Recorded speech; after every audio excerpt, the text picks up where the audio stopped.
So thank you for joining us today. A little background on who I am. My name is Andy. I am a group fitness instructor. I'm based in Salt Lake City, Utah, but I teach a lot of my classes virtually, and I work with clients one-on-one, helping them with their fitness and their health virtually as well, in the US, Canada, and the UK, and soon to be France. So today we want to just talk about a few things with you guys, and I'm going to pass it over to Brad to introduce himself. Hey, I'm Brad. I'm a physical therapist. I've been doing it for several years now. I'm in West Jordan in Salt Lake Valley as well, and I've got an outpatient physical therapy clinic there. And so it's been kind of fun to work with Andy. We're going to come together and kind of give you some good insight on the physical fitness side, as well as injury prevention or treating and rehabbing your injuries. Awesome. Very cool. So I notice a lot with my clients when injuries do happen. The big question is, do I use ice or do I use heat? And which is going to give me the best results? Do you have any input on that, Brad? Yeah, absolutely. That's a common question that I get a lot in the clinic. And it's kind of got a multifactorial answer, right? Cool. So you've got ice. What's the goal of ice? You have two benefits to it. One is that it decreases pain.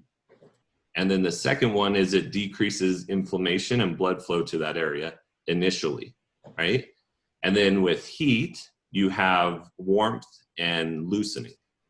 So understanding those concepts kind of tells you which one should I use? And then the third option is, well, whichever, right? So there are injuries where it doesn't matter. You can use whatever you want. And some people's bodies don't respond well to ice at all. They'll hurt more afterwards, or I've noticed with more women more often than men that they don't like the ice. And with men, actually, I think I haven't noticed one way or the other. So when it comes to ice, if we have an acute injury, so it's happened recently within the last 3 to 5 days, then we want to use ice to bring down that inflammation. Okay. If we have pain, then you're usually safe to use ice even after those 5 days. So if you look at the NFL, they spend billions of dollars, right, on these athletes and then their rehab to keep them fit. What's their answer? Their answer is, well, let's heat you up before we rehab, so before we stretch and exercise, and then let's ice you down after. I'm sure you're picturing right now like an ice bath or something like that, right? Yeah, I was. So yeah, that's kind of the concept. It's okay to use both. It's okay to use one or the other. If it's a recent injury, we're going to use the ice. If it's long-term, we're going to use the heat. Perfect. Yeah, I feel like that's kind of been what we've done in like our studio settings. Most of the time we use ice, and I'll be honest, because it's the easiest for it to come about in a studio setting, and it's the quickest one for us to grab in a studio setting. So yeah, we've always done like ice because it's been quick and easy, and injuries that happen in our studio setting, it's usually like a sprained ankle or a twisted knee or something that's pretty right there in the moment. Ice has been a quick answer for us. Right, and that's a short-term injury. It's happened right then, right? Yeah. So let's go into a little bit more detail, if that's okay. Yeah, absolutely. When people have an injury, that happens again and again. Have you had any clients where they've had 18 sprained ankles and then they sprain it again when they're with you? Absolutely. I've heard, I don't know firsthand, but I've heard that once you like sprain an ankle, that ankle is more likely to be sprained again. Would you say that's accurate? Yeah, absolutely. You're way more likely to, especially when you've had some permanent damage, because you have a lot of ligaments on both sides of your ankle, right? Mm-hmm. And if you've completely torn a ligament or had several partial tears in some of those ligaments, now it's not stable, right? Yeah. Or think of it as a rubber band. If you have a rubber band, that's how ligaments kind of work, and you pull it and then you hold it there, or you pull it and yank over and over past its tensile strength, it's not coming all the way back, right? Right. So that's where that instability comes from. So if we've had that injury over and over, then it's called acute on chronic. Very cool. So that acute phase happened again, so it's a good idea to ice it again, right? Yeah. But then after 3 to 5 days after that acute injury, let's get back to heating to warm up the tissue and stretch it and strengthen it. Cool. Yeah. Yeah, I've noticed, I think the most recurring ones that I see with my clients would be sprained ankles, knee pain, lower back pain seems to be like the most common. Hip pain a lot in women. They have a lot of pains in their hips. Where in the hip? The front, the back? I'd say side most of the time. Okay. Side or right in the back, lower back area of the hip. Okay. Yeah. See, and this is taking a lot of self-control. I want to just dive into that. Yes, I know. So we'll get to that on another video next time. Yeah. Awesome. Would you say, like, you said that women tend to not like the ice. Would you say that's just like a comfort thing? They don't like the feel of cold? Yeah. Because I think we women get cold easier than you guys do.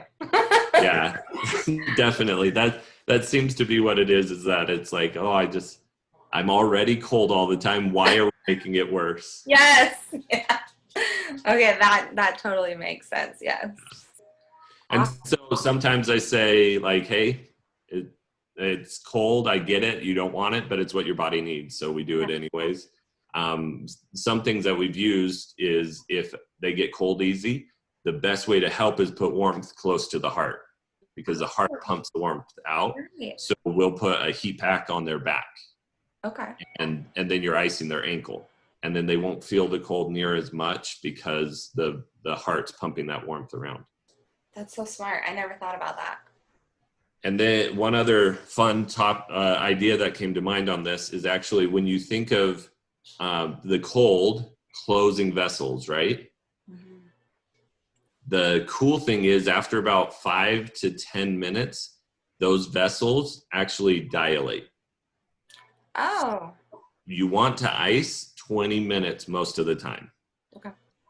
Obviously, you got to talk to your doctor or physical therapist or whoever, make sure that that's right for you. But usually the amount of time that we recommend is 20 minutes because the cold will constrict it, reduce inflammation, and then after 10 minutes, it opens it up and brings in fresh blood and fresh nutrients to the area.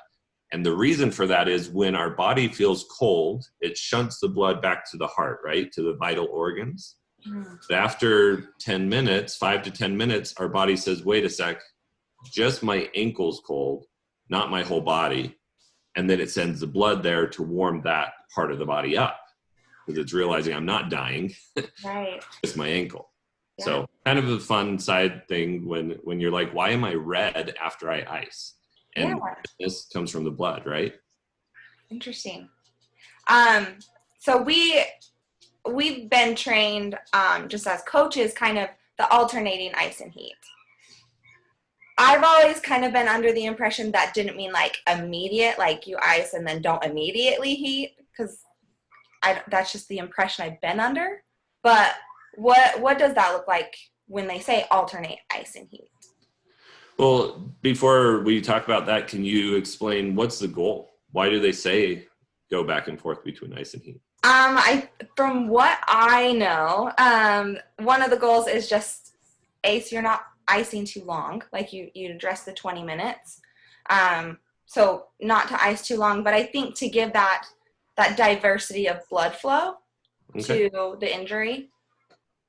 Yeah, I would completely agree. That's exactly why I would say ice and heat going back and forth. And that kind of brings us back to that concept, right? What does the NFL do? They'll heat before and ice after. And you just have to think, what's my goal? If I'm about to get up and go for a run with a sprained ankle, I'm not going to ice it right before I go for a run. Right. You're going to want to warm it up so it has more mobility. Yeah, exactly. So alternating ice and heat, totally okay. From a lot of injuries, especially when it's not acute. If I just sprained my ankle, hopefully I'm not running on it. We would hope so, but yeah, you're surprised. Yeah. Oh, I know. Which if you are, then make sure it's braced or at least taped well, right? Report it. Yeah. So But then we'll ice it when it's acute, that 3 to 5 days. But then we'll heat it. We'll go for a run. We'll ice after. And so it's just use both as tools to change the blood flow, like you're saying. Perfect. Yeah, really cool concept. There's going to be other questions on this, things that you and I are not thinking about. So if anybody has questions, let us know so we know what things that are coming to mind for you guys. Yeah, absolutely. If you have questions, like Brad said, let us know. You can reach out to us. We have tons of ways to contact us. You can contact us right here on our pages. You can also, you can email me at andybfitness@outlook.com. And then my Instagram and Facebook both are Andy B Fitness, and that's the letter B, not B-E. So Andy, ANDEE, letter B, Fitness is my handle, Facebook and Instagram. And if you have questions for me, hit up Andy. No, just kidding. I'll you shoot guys, his way. you guys can find me on my Facebook group that's kind of growing around the world. It's Dr. Brad Physical Therapy. And then also on my YouTube channel, you'll see a lot more videos going up at Dr. Brad Physical Therapy. And then the other thing is you can actually find me on my company's page. I work for Rocky Mountain Physical Therapy, or Rocky Mountain Therapy Services in West Jordan. And the reason I bring that up is because I post 2 to 3 times a week on our company page. So if you want to learn more, that's another good resource for you guys. But thank you so much for joining us, and we'll be posting more of these. So we'll see you guys on the next one. Yes, thank you.